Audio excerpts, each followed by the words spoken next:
اعوذ باللہ من الشیطان الرجیم بسم اللہ الرحمن الرحیم سورۃ الجاثیہ بسم اللہ الرحمن الرحیم حامیم تنزیل الکتاب من اللہ العزیز الحکیم.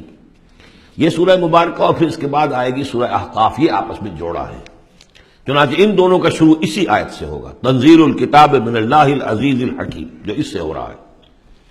اتارا جانا ہے اس کتاب کا اس اللہ کی طرف سے جو زبردست ہے اور کمال حکمت والا. ان فی السماوات والارض لآیات للمؤمنین، یقیناً آسمانوں اور زمین میں نشانیاں ہیں ماننے والوں کے لیے. وفی خلقکم، اور تمہاری تخلیق میں، وما یبث من دابۃ، اور جو اللہ نے پھیلا دیے ہیں تمام جاندار. آیات لقوم یوقنون، نشانیاں ہیں ان لوگوں کے لیے جو یقین کریں. واختلاف اللیل والنہار وما انزل اللہ من السماء من رزق فاحیا به الارض بعد موتها وتصریف الریاح آیات لقوم یعقلون. اور یہ جو اللہ نے اور دن اور رات کا اختلاف، اور جو اللہ نے اتارا ہے آسمان سے رزق، یعنی رزق روزی، پانی اتارا ہے. پانی ذریعہ بنتا ہے زمین سے روزی کے نکلنے کا، تو گویا کہ پانی جو آ رہا ہے یہی رزق ہے، یہ ذریعہ بنا ہے. فاحیا به الارض بعد موتها، پانی کو یہاں رزق کہا گیا ہے. پھر زندہ کر دیا اس نے زمین کو اس کی موت کے بعد، یعنی اس میں بے آب و گیا تھی، کوئی ہریاول تھی نہیں، اور اب وہاں فصل آ گئی ہے. وتصریف الریاح، اور اسی طرح ہواؤں کے چلنے میں آیات لقوم یعقلون، یہ نشانیاں ہیں ان لوگوں کے لیے جو عقل سے کام لیں. یہاں لوگوں نے نوٹ کر لیا ہوگا کہ جس کو میں نے سورہ بقرہ میں آیت الآیات کہا تھا، 21ویں رکوع کی پہلی آیت، اس میں ایک آیت میں جو جمع تھی وہ یہاں 3-4 آیتوں کے اندر آ کر اللہ نے ان کو بیان کیا. ان فی خلق السماوات والارض واختلاف اللیل والنہار والفلک التی تجری فی البحر بما ينفع الناس وما انزل اللہ من السماء من ماء فاحیا به الارض بعد موتها وبث فيها من كل دابة وتصريف الرياح والسحاب المسخر بين السماء والارض لآیات لقوم یعقلون. بلکہ یہاں ابھی ان میں سے بات آئی بھی نہیں ہے، اسی لیے میں نے اس کو عنوان دیا آیات الآیات. تلک آیات اللہ نتلوها علیک بالحق، یہ اللہ کی نشانیاں ہیں جو ہم پڑھ کر سنا رہے ہیں آپ کو حق کے ساتھ. فبأی حدیث بعد اللہ وآیاتہ یؤمنون. تو اب یہ اللہ کی اس بات پر جو اللہ نے اتار دیا قرآن کو اور اس کی آیات کے بعد اب کس چیز پر یہ ایمان لائیں گے؟ اگر اس پر ایمان نہیں لائے تو کوئی بڑے سے بڑا معجزہ دیکھ کر بھی ایمان نہیں لائیں گے. اس لیے کہ ایمان لانے کی شرط تو یہ ہے کہ آدمی خود طالب حق ہو، طالب ہدایت ہو. طالب ہدایت کے لیے یہ بہت بڑا معجزہ ہے قرآن، اور یہ ہدایت کا بہت بڑا منبع ہے، چراغ ہے، سراج منیر ہے. اور جو طالب حق نہیں ہے وہ بڑے سے بڑا معجزہ دے کر بھی نہیں مانے گا. ویل لکل افاک نسیم، تباہی ہے، بربادی ہے ہر اس شخص کے لیے جو جھوٹا ہے، باتیں گھڑنے والا، اسیم، گناہ گار ہے. یسمع آیات اللہ تتلی علیہ، وہ سنتا ہے اللہ کی آیات جو اسے پڑھ کر سنائی جاتی ہیں. ثم یصر مستکبرا کأن لم یسمعها، پھر وہ اڑا رہتا ہے ضد پر. اصرار صاد سے جب ہوتا ہے ضد کرنا. ثم یصر مستکبرا، اور تکبر کرتا ہے، اڑا رہتا ہے کأن لم یسمعها، ایسے جیسے انہوں نے سنا ہی نہیں اس کو. فبشرہ بعذاب الیم، یہ اکثر و بیشتر جو قریش کے سردار تھے ان کا حال یہی تھا. تو اے نبی ان کو بشارت دے دیجیے بہت بڑے عذاب کی، بہت دردناک عذاب کی. وَإِذَا عَلِمَ مِنْ آیَاتِنَا شَيْئًا اتَّخَذَهَا هُزُوًا، اور جب اس کے علم میں ہماری آیات میں سے کوئی بات آ جاتی ہے تو وہ بجائے اس پر غور کرنے کے اس کا مذاق اڑاتا ہے. اولئک لہم عذاب مہین، یہ لوگ وہ ہیں کہ جن کے لیے اہانت آمیز عذاب ہوگا. من ورائہم جہنم، اور اس کے پیچھے ان کے پڑے دوزخ ہے، یعنی منتظر ہے ان کی. ولا یغنی عنہم ما کسبوا شیئا، جو کمائی انہوں نے دنیا میں کی ہوگی، مال و دولت جمع کیا ہوگا، وہ انہیں کچھ نہ بچا سکے گا اس دوزخ سے. ولا اتخذوا من دون اللہ اولیاء، اور نہ ہی وہ جن کو انہوں نے اللہ کے سوا اپنا اولیاء بنایا ہوا ہے، سمجھتے ہیں کہ وہ ہماری سفارش کریں گے. یہ ان کے جو بھی معبود تھے، جھوٹے معبود، وہ بھی نہیں بچا سکیں گے. ولہم عذاب عظیم، اور ان کے لیے بہت بڑا عذاب ہوگا. ھذا ھدی، یہ قرآن ہے ہدایت.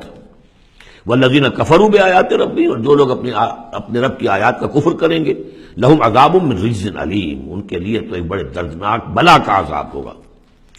اللہ الذی سخر لکم البحر لتجری الفلک فیہ بامرہ، اللہ ہی ہے وہ کہ جس نے تمہارے لیے سمندر کو اور دریاؤں کو مسخر کر دیا ہے، تمہاری خدمت میں لگا دیا ہے، تاکہ اس میں کشتیاں چلیں اس کے حکم سے. وَلِتَبْتَغُوا مِن فَضْلِهِ، اور تاکہ تم فضل تلاش کرو اللہ کا.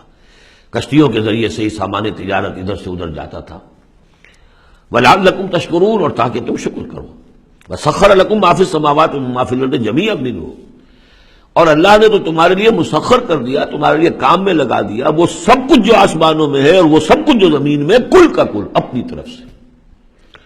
یہ جو آیات آتی ہیں کہ آسمان اور زمین میں جو شے اللہ نے تمہارے لیے مسخر کر دی ہے، اس میں یقیناً اشارہ تھا کہ انسان اپنی علمی ترقی اور اپنی ٹیکنالوجی کی ترقی کے ذریعے سے ان چیزوں تک رسائی حاصل کر سکتا ہے۔ اللہ نے تو مسخر کیا ہوا انہیں، گویا کہ انسان کی جو ریچ ہے، جہاں تک کہ اس کی رسائی ہے وہ ہے، اور اللہ تعالیٰ نہ معلوم کہاں کہاں تک انسان کو پہنچا دے گا۔ ان فی ذلک لآیات لقوم یتفکرون، اس میں آیات ہیں، نشانیاں ہیں ان لوگوں کے لیے جو غور و فکر سے کام لیں۔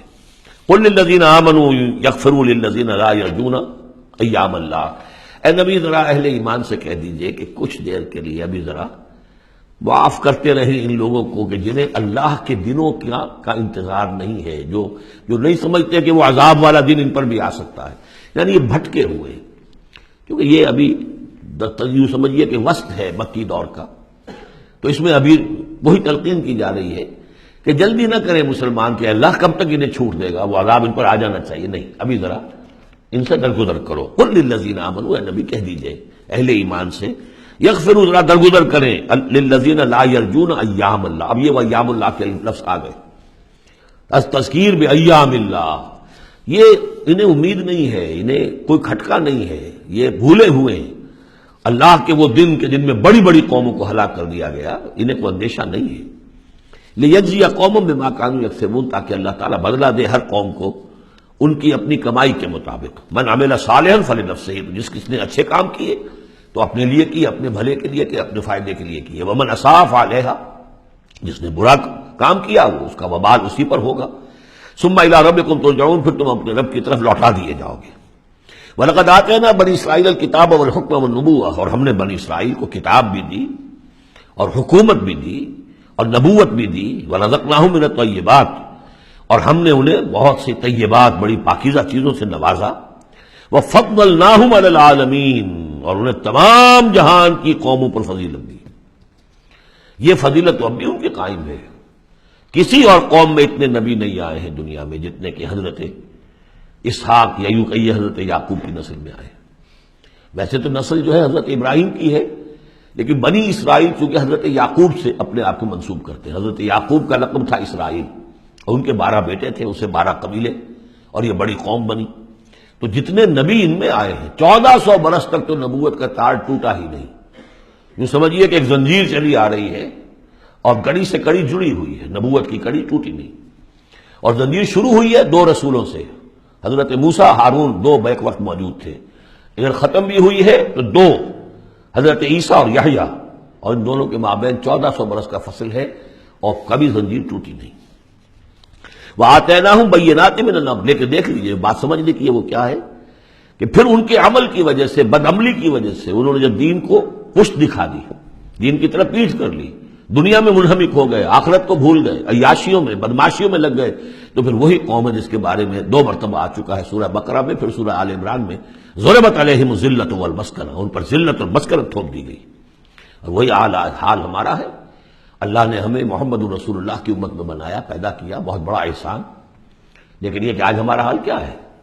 150 کروڑ ہے دنیا میں، تقریباً 1.5 ارب، لیکن دنیا میں کوئی عزت نہیں ہے ہماری، کوئی حیثیت نہیں، بین الاقوامی معاملات میں کوئی ہماری رائے لیتا ہی نہیں، پوچھتا ہی نہیں۔ کسٹم ہی پرسد کے بھیا کی اس کی تم ہو کون، تمہاری بھی کوئی رائے ہے کہ نہیں، بلکہ ہمارے فیصلے ان کے ہاتھ میں ہوتے۔ زیادہ وقت نہیں ہے، اس پہ میری انگریزی میں بھی ایک ویڈیو ہے، دی ٹرموائل ان دی مسلم امہ، باقی یہ کہ اردو میں تقاریر ہے۔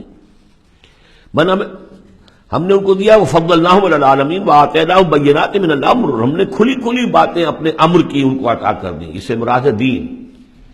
ہم نے ان کو وحی بھیجی، ان کے اوپر کتنے نبی تھے جن پہ وحی آتی رہی، کتابیں دی، تورات دی، زبور دی، انجیل دی۔ فَمَا اخْتَلَفُوا إِلَّا مِن بَعْدِ مَا جَاءَهُمُ الْعِلْمُ بَغْيًا بَيْنَهُمْ، لیکن یہ کہ انہوں نے اختلاف جو کیا بعد میں، اور وہ جو ٹکڑے ٹکڑے ہو گئے، وہ یہودی علیحدہ ہو گئے، نصارہ علیحدہ ہو گئے، یہودیوں میں کتنے فرقے بن گئے، نصارہ میں کتنے فرقے بن گئے، یہ اختلاف انہوں نے کیا اس کے بعد کہ ان کے پاس العلم آ چکا تھا، اور بغیم بینہم، ضدم ضدہ، دی ارج ٹو ڈومینیٹ، یہ اصل سبب ہے اس اختلاف کی جو تفرقے پر منتج ہوتا ہے۔ ان ربک یقضی بینہم یوم القیامت فیما کانوا فیہ یختلفون، یقیناً آپ کا رب فیصلہ کرے گا ان کے مابین قیامت کے دن ان تمام باتوں کا جس میں یہ اختلاف کرتے رہے۔ ثم جعلناک علی شریعۃ من الامر، پھر اے نبی اے محمد صلی اللہ علیہ وسلم، ہم نے آپ کو بنا دیا، کھڑا کر دیا امر کی ایک شریعت پر۔ امر تو وہی ہے، دین تو ایک ہی چلا آ رہا ہے، امر اللہ ایک ہی ہے، دین اللہ کا ایک ہی ہے۔ سورہ شورى میں ہم تفصیل سے دیکھ چکے۔ شرع لکم من الدین ما وصى به نوحا والذی اوحینا الیک وما وصینا به ابراہیم وموسیٰ وعیسیٰ، دین تو ایک ہے لیکن شریعتیں مختلف ہیں، شریعت موسوی، شریعت محمدی، یہاں وہ لفظ آ گیا۔ پھر ان کے بعد بنی اسرائیل کے بعد ہم نے آپ کو اے نبی ایک ہمارے دین کا ایک خاص جو ایک ایڈیشن سمجھیے، فائنل اینڈ کمپلیٹ ایڈیشن وہ ہے کہ جو شریعت محمدی ہے۔ الیوم اکملت لکم دینکم واتممت علیکم نعمتی ورضیت لکم الاسلام دینا من الامر فاتبعھا، تو اب یہ شریعت ہے، اس کی آپ کو پیروی کرنی ہے۔ ولا تتبع اہواء الذین لا یعلمون، اور ان لوگوں کی خواہشات کی پیروی نہ کیجیے کہ جن کے پاس کوئی علم ہی نہیں ہے۔ انہم لن یغنوا عنک من اللہ شیئا، اے نبی یہ آپ کو اللہ کی پکڑ سے بچا نہیں سکیں گے، کیونکہ کئی مرتبہ یہ مضمون آ چکا ہے۔ اگر آپ نے ان کی خواہشات کی پیروی کے اندر ہماری اس بات کو جو ہے کہیں پیچھے ڈال دیا یا کہیں کوئی کمپرومائز کر لیا تو پھر کوئی آپ کو اللہ کی پکڑ سے بچانے والا نہیں ہوگا۔ سورہ بنی اسرائیل کی جو آیات ہیں، وَإِن كَادُوا لَيَفْتِنُونَكَ عَنِ الَّذِي أَوْحَيْنَا إِلَيْكَ لِتَفْتَرِيَ عَلَيْنَا غَيْرَهُ، اے نبی یہ لوگ تو تلے ہوئے ہیں اس پر کہ آپ کو مجبور کر دیں کہ آپ اس قرآن کو کچھ بدلے اور اپنی طرف سے کچھ قرآن گھڑ کر اب پیش اس میں شامل کر دیں۔ لِتَفْتَرِيَ عَلَيْنَا غَيْرَهُ إِذًا لَاتَّخَذُوكَ خَلِيلًا، اگر آپ ایسا کر دیں تو آپ کو دوست بنا لیں گے، کمپرومائز ہو جائے گا۔ وَلَوْلَا أَن ثَبَّتْنَاكَ لَقَدْ كِدتَّ تَرْكَنُ إِلَيْهِمْ شَيْئًا قَلِيلًا، اگر ہم نے آپ کو جمائے نہ رکھا ہوتا تو عین ممکن تھا کہ آپ ان دباؤ کے تحت کچھ نہ کچھ ان کی طرف جھکنے کی بارے میں خیال آپ کے دل میں آ جاتا۔ إِذًا لَأَذَقْنَاكَ ضِعْفَ الْحَيَاةِ وَضِعْفَ الْمَمَاتِ، اگر ایسا ہو جاتا تو پھر ہم آپ کو مزہ چکھاتے، دنیا میں بھی دوہرا عذاب، آخرت میں بھی دوہرا عذاب، معاذ اللہ ثم معاذ اللہ ثم لا تجد لك علينا نصيرا، اور پھر آپ کو کوئی مددگار نہ ملتا ہم سے چھڑانے والا۔ تو اللہ تعالیٰ کا معاملہ ہے کہ جو آپ کو دیا گیا اس پر ڈٹے رہیے۔ وَإِنَّ الظَّالِمِينَ بَعْضُهُمْ أَوْلِيَاءُ بَعْضٍ، اور یہ ظالم لوگ ہیں، مشرک ہیں، کافر ہیں، یہ ایک دوسرے کے پشت پناہ ہیں، مددگار ہیں۔ وَاللَّهُ وَلِيُّ الْمُتَّقِينَ، جبکہ اللہ ولی ہے، پشت پناہ ہے، حمایتی ہے، مددگار ہے متقیوں کا۔ صدق اللہ العظیم۔